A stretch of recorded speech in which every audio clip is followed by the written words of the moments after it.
Budget Android phones have become boring and predictable, at least for the time being.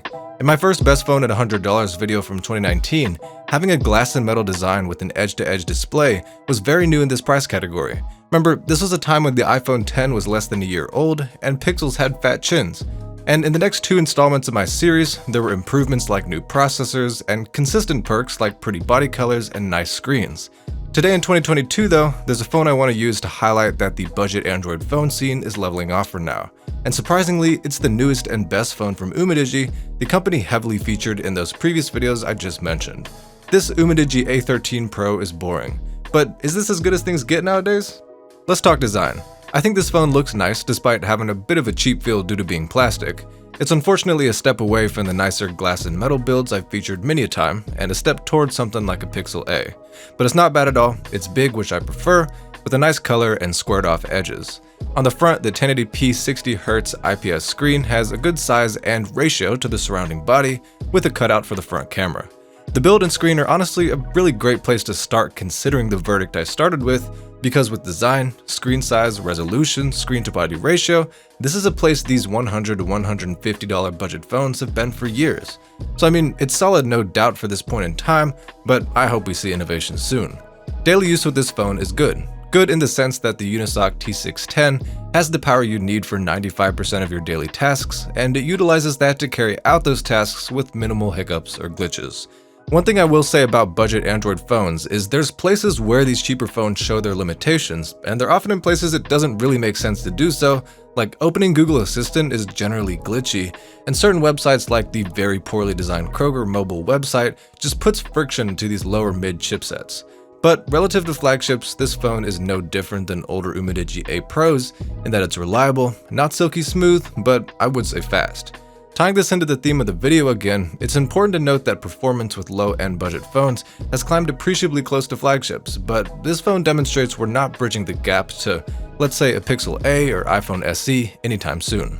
Now, before I continue further, I'm going to disclose that Umidigi did send me this phone.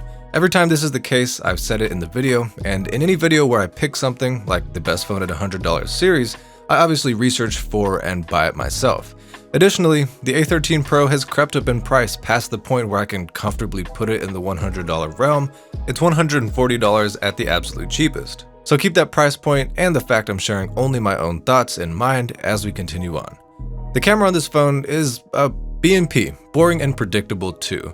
It's definitely got good qualities to it, like A, being able to take good looking photos for not too much manipulation or cropping in medium to ideal scenarios.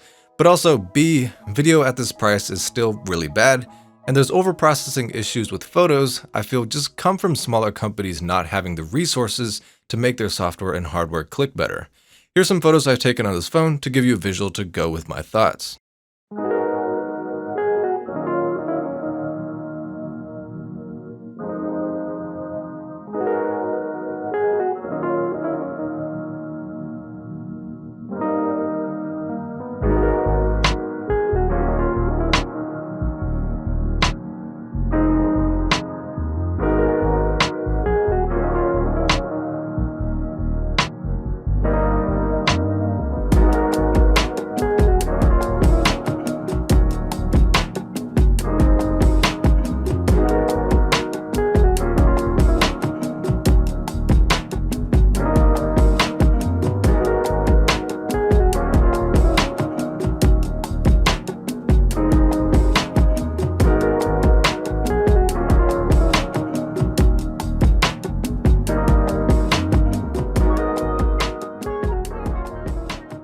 Okay, getting into a little miscellaneous features, the Fingerprint Reader is embedded in the power button, and look, if it's not under the screen, which is a lot to ask of a phone at this price, I'll take it here. Even though I thought it'd be partial to Fingerprint Reader on the back of the phone, having it here is a good location as well.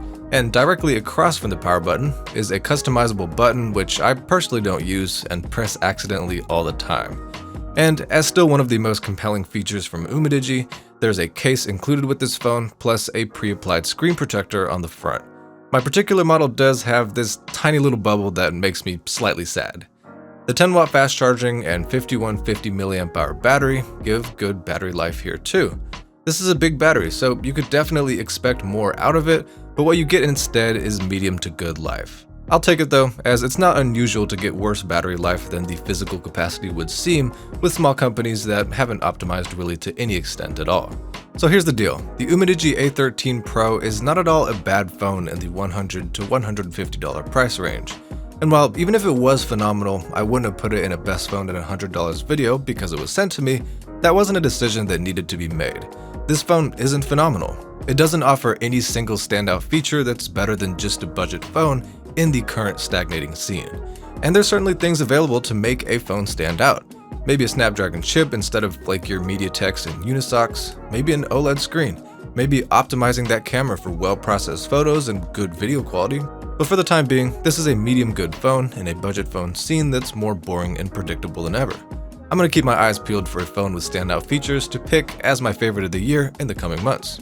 See y'all next time.